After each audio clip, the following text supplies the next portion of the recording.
आपसे थोड़ी देर बात करने के बाद पता चला कि आपकी गाड़ी चोरी हो गई है, जिसके लिए आप थाने में जाके संपर्क भी किए हैं। तो आपको क्या लगता है कि बिहार में बिहार में खास करके पटना में क्राइम बढ़ा है क्या?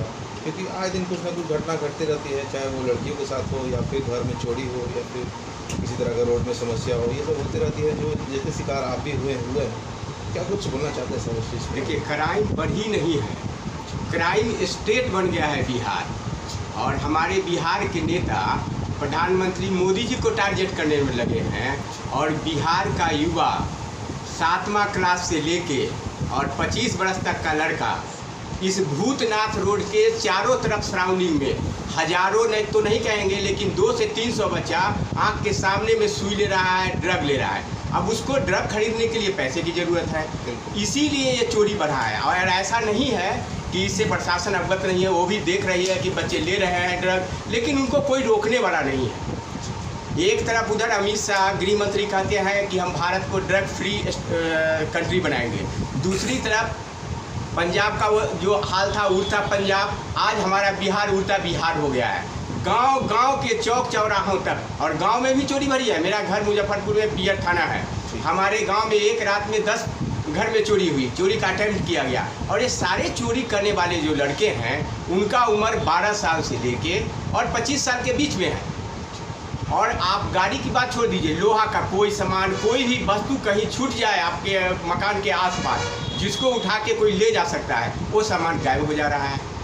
और एक गायब करने वाले कोई नहीं है। जो चरसियर है, हफीवर है, ड्रगिस्ट है, उनको चाहिए सामने एनी हाउ एनी कॉस्ट। इसके बारे में प्रशासन नहीं जाती है, ऐसा बात नहीं है। अब क्या कारण है जो उस पर कार्रवाई नहीं हो रही है? एक दारू ये कि बिहार में नशा पूरी तरीके से बंद है, फिर भी नशा लगातार बिहार के कई क्षेत्रों में आ रहा है, पटना में भी इस चीज़ का ये देखा जा रहा है। तो क्या कारण मानते हैं, किसको ये कारण मानते हैं? कारण क्या है ना कि जब दारू जो बिकने का है, ये एक अवैध धंधा कारोबार के रूप में पनप गया। कारण बिहार बेरोजगार राज्य था और बिहार के युवा जो हैं, जो होनहार थे, उनके हाथ में ही ये बहुत बड़ा रोजगार दे दिया गया।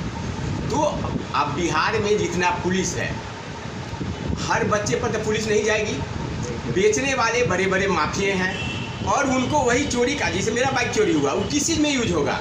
वही दारू बेचने में यूज होगा। पुलिस भी जाती है, पकड़ती है, बराबर पकड़ती है, लेकिन ये रुकने का नाम नहीं ले रहा है। इसका कारण क्या है?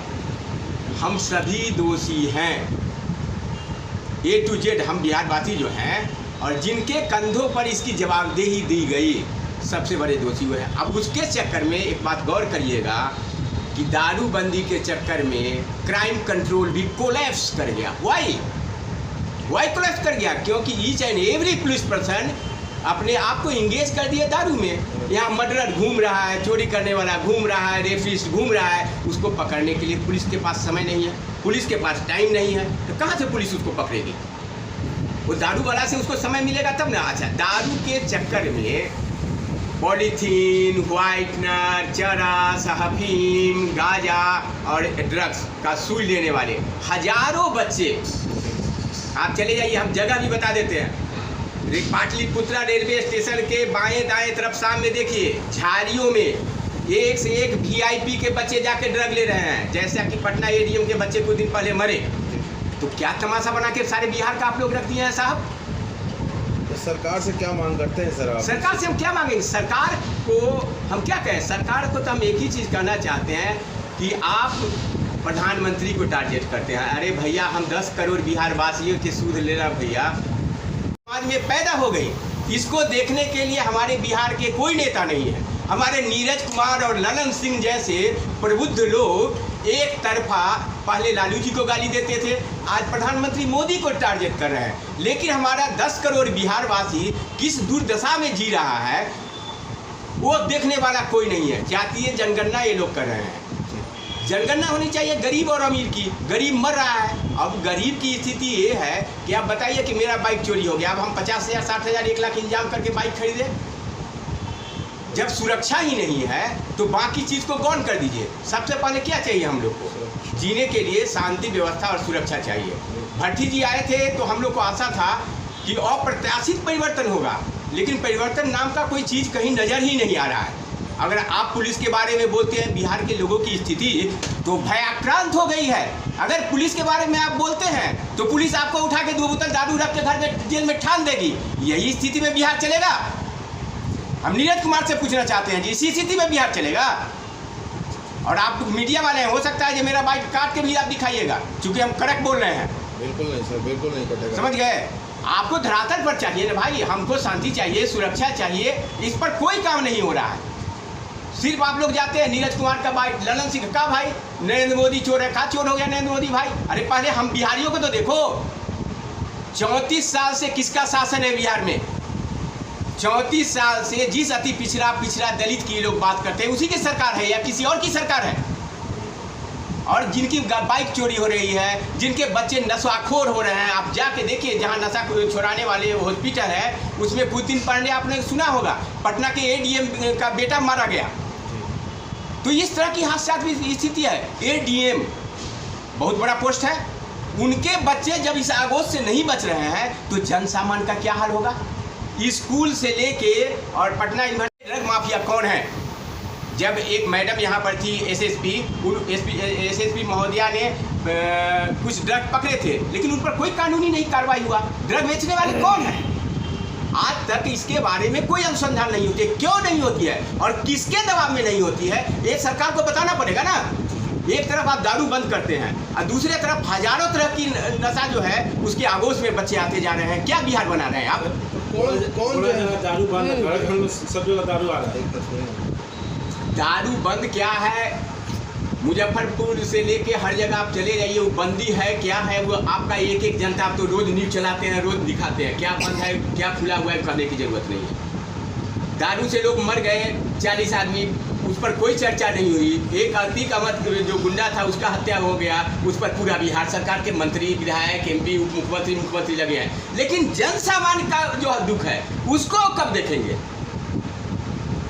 हम गरीबों के दुख को कौन हरेगा? 34 साल से शासन में है साहब, लॉ एंड ऑर्डर आपसे कंट्रोल नहीं हो रहा है। तमाशा बना के बिहार को रख दिए।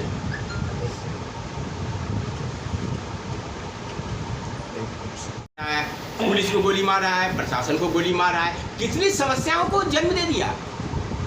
अगर दारू ही बंदी करना था तो पहले मन बंद होता है तब संबंध होता है। मन में ठोस निर्णय लेके पहले लोगों को घूम घूम के प्रचार करके इसकी जो विकृतियां हैं, इससे होने वाली जो बीमारी है, उस पर सरकार को चर्चा करनी चाहिए थी। जब लोगों को प्रेरित करने के लिए आप हमको बताइए कि आज हमारे भारत में वार्ड मेंबर से लेके प्रधानमंत्री तक सारे लोग सिर्फ वोट की राजनीति ही करेंगे। 140 करोड़ जनता का क्या दुख दर्द है, उनकी क्या परिस्थिति है, उस पर चर्चा करेंगे। आप बताइए 35-40 साल से नहीं, पहले 50 साल पहले हमारे बिहार में कल कारखाने भी थे, उद्योग धंधे भी थे, लोग रोजगार प्राप्त भी थे। पटना यूनिवर्सिटी का एक क्वालिटी था, जिनका एडमिशन हो गया वो IAS IPS बन ही जाते थे। क्या हो गया आज भाई? और सिर्फ तू भूमिया, तू चमार, तू दुसाद, और सारे सवर्णों के नेताओं को सारे पार्टी अध्यक्ष बना के रखे हुए हैं, और उसके बाकी नेता जो है उस सवर्णों को गाली देने का काम करते हैं। किस तरह की राजनीति चल रही है इस देश में और इस राज्य में? इस यही राजनीति करने के लिए लोग बैठे हैं। ऊपर में ललन सिंह को सुरक्षा है, नीरज कुमार को सुरक्षा है, तेजस्वी जी को सुरक्षा है, नीचे में भूमिहार यादव को लड़ाओ, सत्ता में बैठ के राज करो। यही नीति इस देश में, इस राज्य में चल रहा है। और ये कितना दिन चलेगा? और यहाँ के लोगों को भी समझना पड़ेगा। यहाँ के अब बताइए, अभी हमारी बच्ची है या जिनके भी बच्चे हैं, सारे लोग बिहार से पलायन करके कोटा में पढ़ा रहे हैं। पहले हब हुआ करता था पटना, ऑल इंडिया के स्टूडेंट हमारे पटना में आके पढ़ते थे। आज क्या हो गया पटना को? किसकी नज़र लग गई? तो लॉ एंड ऑर्डर की नज़र लग गई। लॉ एंड ऑर्डर एकदम पूर्ण रूप से शराबबंदी के बाद, आप पूरा डाटा निकाल के देखिए, शराबबंदी के बाद लॉ एंड ऑर्डर एकदम खत्म हो गया है।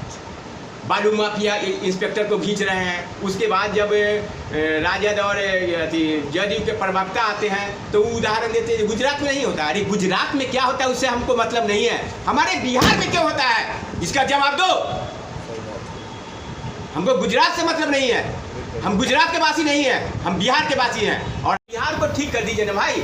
आप 6 महीना 8 महीना से शासन में हैं। इसके पहले तेजस्वी जी जब विपक्ष में थे तो जिस मुद्दा पर वो हल्ला करते थे वो सारा मुद्दा और द्रुत गति से डेवलप हो गया है। बालू माफिया, शराब माफिया, और एक शराबबंदी के कारण हजारों तरह की सब खाली करो। जाति पाति धर्म मजहब के नाम पर 40 साल से तुम लोग शासन कर रहे हो जी। कपूरी ठाकुर हैं, राम सुंदर दास, लालू यादव, राबड़ी देवी, नीतीश कुमार, ये कौन है? किस जाति के हैं, किस धर्म के हैं? सिर्फ सवर्णों को गाड़ी देने के लिए आए हो और सत्ता करने का आता नहीं है। क्या उपलब्ध कारखाना खुल ही नहीं सकता? बिहार में कुछ हो ही नहीं सकता। चीनी फैक्ट्री भी अभी बंद किया गया। बताए ना हम आपको, जितना आए थे नीतीश कुमार, जब प्रमोद महाजन यहाँ आए थे नीतीश कुमार के कैंपेन में, तो नीतीश कुमार बोले थे कि सारे चीनी मिल को हम चालू कर देंगे। आज तक चालू हुआ क्या? तो बिहार के युवा को कि लेबर स्टेट बना दो, बिहार के बाहर जाओ, बिहारी एक गाली हो गया। बिहारी को कौन गाली देता है? नीतीश जी बोलते हैं हमको तो पता नहीं है। अरे भैया आप मुख्यमंत्री हैं बिहार के साहब, राजा हैं, और राजा को प्रजा के बारे में पता नहीं रहे, ये कितनी चिंतनीय विषय है। हम डिबेट देना शुरू करें, भाषण देना शुरू करें, जितने नेता है बिहार के हम सबको चैलेंज करते हैं, यहाँ आए मेरे साथ 10 घंटा 20 घंटा बहस कर लें। इस तरह से देश राज नहीं चलेगा। अपना एक बार परिचय दे देंगे सर। मेरा नाम अमरेश कुमार है, मैं भूतनाथ रोड में रहता हूँ।